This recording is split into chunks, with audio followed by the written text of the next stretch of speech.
아프리카에서 발견돼 900명에 가까운 사망자를 낳은 에볼라 바이러스. 많은 분들이 혹시나 우리나라는 하고 걱정을 하고 계십니다. 우리 정부는 만에 하나의 가능성에도 철저히 대응하기 위해서 에볼라 바이러스 유행 지역을 경유한 여행객 중에서 22명에 대해 최대 잠복 기간인 21일 동안 1:1 추적 조사를 하고 있다. 이 중 13명은 증상이 없음으로 이미 판정됐고 나머지 9명에 대해서는 잠복기가 지날 때까지 지역 보건소가 매일 전화로 신체 이상을 확인하는 추적 조사 체계를 갖추고 있다. 이런 발표를 했습니다. 그런데요. 저희 제작진의 취재 결과 이 체계에 조금 문제가 생긴 것이 아닌가 이런 우려가 있어 보입니다. 라이베리아에서 지난주에 귀국하신 분의 말씀을 직접 들어보겠습니다. 익명으로 만납니다. 선생님 안녕하십니까? 예, 안녕하세요. 예, 라이베리아 무슨 일로 가신 건가요? 조그맣게 사업 관련해서 일을 하고 있는데 예. 이쪽 일을 보러 갔었습니다. 혼자 가신 건가요? 아니면 함께 가신 분도 있었나요? 예, 지금 4명과 함께 갔었습니다. 저 포함해서 4명이죠. 네, 거긴 며칠 동안 체류하셨다가 다시 귀국하신 건가요? 한국에서 6월 27일 날 출국해서 돌아온 날이 8월 1일 날 도착했습니다. 예, 지난주 금요일에 그러면 우리나라에 다시 돌아오신 것인데 예. 지금 질병관리본부에서 확인한 내용은 라이베리아 2명이라고 되어 있는데 그러면 4명이 함께 가셨다면 정부에서 확인하고 있는 사실도 다른 거네요? 파악을 어떻게 하고 계시지를 제가 확실히 몰라서 뭐라고 말씀 못 드리겠는데 예. 같이 갔던 일행 중에서 한 명은 저보다 한 주 전에 들어왔고요. 예. 또 한 분은 어제 비행기 탔다고 연락이 왔습니다. 아하, 그러면 3명이 돌아오신 거네요? 예. 그리고 한 사람은 어제 출발했다고 연락받았습니다. 아하, 그렇다면 이게 지금 질병관리본부 발표도 좀 틀린 내용이 있는 거고요. 네. 자, 지난주 8월 1일 날 돌아오신 거고 그동안 편찮으신 적이 없으셨나요? 들어와서 한 2, 3일 동안은 아무 증상이 없었는데 예. 일요일부터 설사 증상이 있어갖고 예. 집에서 가까운 대형 병원에 가서 진찰을 받았었습니다. 귀국 후 이틀이 지난 후에 설사가 있었고 그것이 이제 어떤 에볼라 바이러스의 증상 중 하나이기 때문에 좀 걱정이 되셨을 것 같은데요. 네네. 예, 병원에 가서 진찰을 받았는데 예. 에볼라 바이러스의 그 확진을 할 수 있는 방법이 없다고 얘기를 하시더라고요. 예. 그래서 찝찝해갖고 예. 그래도 피 검사라도 좀 하고 싶다라고 했더니 피 검사를 했습니다. 그래서 예. 결과를 받았죠. 그랬더니 염증 수치나 백혈구 수치는 다 정상이기 때문에 큰 문제가 없을 거다. 물을 갈아 먹어서 그럴 것이다라는 얘기를 듣고 왔습니다. 예, 에볼라 바이러스를 확진할 수 있는 시스템은 없지만 그래도 네. 피 검사를 한 결과 백혈구 수치에는 이상이 없다. 네, 그런 진단을 받으신 거고 가신 병원은 그러면 종합병원인가요? 어떤 종합적인 진단을 할 수 있는 그런 병원인가요? 예, 그렇습니다. 예. 그 의사에게 그렇다면은 라이베리아에서 입국을 한 사실도 말씀하시고 지금 의심되는 질환이 에볼라 바이러스 질환 중 하나가 아니냐 이러한 질문도 하신 거네요. 예, 그렇죠. 말씀을 사실대로 다 드렸죠. 그렇다면 그 의사 선생님은 별다른 말씀을 깊이 있게 안 하시던가요? 심각하게 받아들이지를 않으셨어요. 예. 예. 그러면 그 후에 증상이 많이 나아지셨습니까? 어떻습니까? 지사제를 받아서 한 2, 3일간 복용을 했는데 예. 차도가 없어갖고 예. 어제 다시 병원에 가갖고 좀 센 지사제를 처방하셨다고 하더라고요. 예. 그래서 그거 먹고는 지금은 괜찮습니다. 혹시나 하는 좀 그런 생각도 좀 드셨겠어요.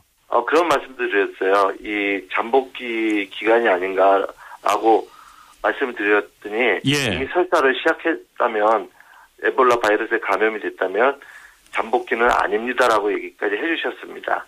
그래서 예. 그 검사 결과 그런 결과가 나왔으니 괜찮으실 겁니다라고 얘기를 하시더라고요. 네. 일단 정말 다행인 거 맞고요. 공항에서 입국하실 때 어떤 검역 절차를 거치셨나요? 제가 라이베리아에서 들어올 때 케냐를 거쳐서 한국으로 들어왔거든요. 예. 라이베리아에서 탈 때 도착할 때도 예. 현지에서 그 검사가 평상시보다 좀 강화됐고요. 네. 케냐에 도착을 하자마자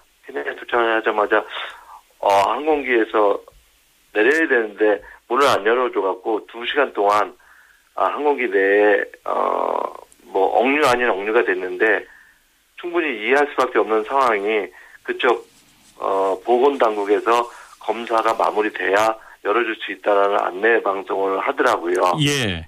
그러면서 케냐가 이 정도면 한국은 더 까다롭겠다라는 생각을 하고 대한항공에 올라서 한국에 도착했는데 기내에서 그 검역 신고서 노란 종이를 나눠주더라고요. 예. 그래서 기침을 하느냐, 설사가 있느냐, 열이 있느냐, 뭐 기타 일반적인 사항들을 문진을 한 후에 거기서 뭐 그때는 증상이 전혀 없었기 때문에 없다 하니까 그냥 바로 그냥 게이트를 통해서 나올 수가 있었습니다. 예. 검역 신고서에 라이베리아에서 왔다. 이제 거기에 체류를 했었다. 이런 사실을 정확히 적으신 거죠? 예, 거기에 종료란이 있었던 걸로 기억합니다. 그래서 그걸 제가 기재를 했고 제 연락처도 기재를 한 걸로 기억합니다. 예, 정확하게 휴대전화 번호를 적으시고 정확하게 라이베리아를 체류했다는 사실도 적으신 상태. 그렇다면 그 후에 뭐 보건소라든지 외교부라든지 보건당국으로부터 어떤 추후 증상이 있는지 없는지 이런 확인 전화나 뭐 이런 문진 검사를 좀 받으신 적이 있나요? 아니요, 전혀 그런 걸 받지 않았습니다. 그렇다면 함께 귀국했던 일행 한 분도 그런 전화를 받으신 게 없나요? 예, 없습니다. 귀국한 이후에 단 한 번도 없으신가요? 예. 예, 제가 지금 이 말씀을 드린 이유는 정부 발표를 보면 최대 잠복기인 21일이 지날 때까지 지역 보건소가 당사자랑 매일 전화로 신체 이상 등을 확인하는 추적 조사 체계가 있다. 뭐 이런 발표가 있거든요. 예. 전혀 관리가 없었던 건가요, 그러면? 관리 대상이 해당이 안 되는지는 잘 모르겠지만 저한테는 전혀 연락이 없었습니다. 예. 어제 국회 보건복지위에서는 그 소극적으로 전화로만 확인한다. 이러한 정부의 대응을 질타한 내용이 있는데 선생님 말씀이 사실이라면 이 전화 확인도 안 한 거네요, 그러면. 예, 제가 받지를 못했으니까요, 연락을 전혀. 예. 참 뭐 어떻게 생각해야 되는지 모르겠네요. 현재는 정말 건강하셔서 다행이지만 뭐 병원을 여러 번 왔다 갔다 하시고 설사 증상이 계속된 거 아닙니까? 얼마나 불안하셨어요? 그렇죠. 이제 식구들하고의 접촉 자체도 좀 나름대로 자제를 하고 신경을 곤두서고 있는 부분이 있지요. 아직까지도. 네, 가족끼리도 뭐랄까 이러한 좀 관리가 부실한 상황에 대해서는 대화도 좀 안 오셨겠네요. 다들 이제 아니라고 생각을 하지만 제 스스로가 가족들한테 피해가 갈까봐 잠복 기간인 20일 동안은 최대한 접촉을 자제하려고 노력하고 있습니다. 예. 다시 한번 말씀드리면 그 같이 오셨던 분들도 그러니까 먼저 입국하신 한 분 그리고 함께 입국하셨던 한 분 그분들도 라이베리아에서 입국한 사실을 알렸음에도 아무런 연락을 못 받으신 거죠? 귀국 후에? 저보다 앞에서 온 분은 어떤 식으로 대처를 했는지 제가 따로 확인을 하지는 않았습니다. 근데 저는 같이 들어온 분은 어저께도 만나서 만나서 얘기를 나눴는데 전혀 추적 조사나 이런 것들이 없었습니다. 예. 자, 하나만 더 여쭤보겠습니다. 먼저 오신 분은 그러면 언제 귀국하신 건가요? 라이베리아에서? 저보다 일주일 전에. 딱 일주일 전에. 그러니까 제가 전주 금요일 날 도착했습니다. 알겠습니다. 여기까지 듣죠. 네, 선생님 고맙습니다. 예, 감사합니다. 네, 지금까지 라이베리아에서 지난주에 귀국하신 분의 말씀을 들어봤습니다.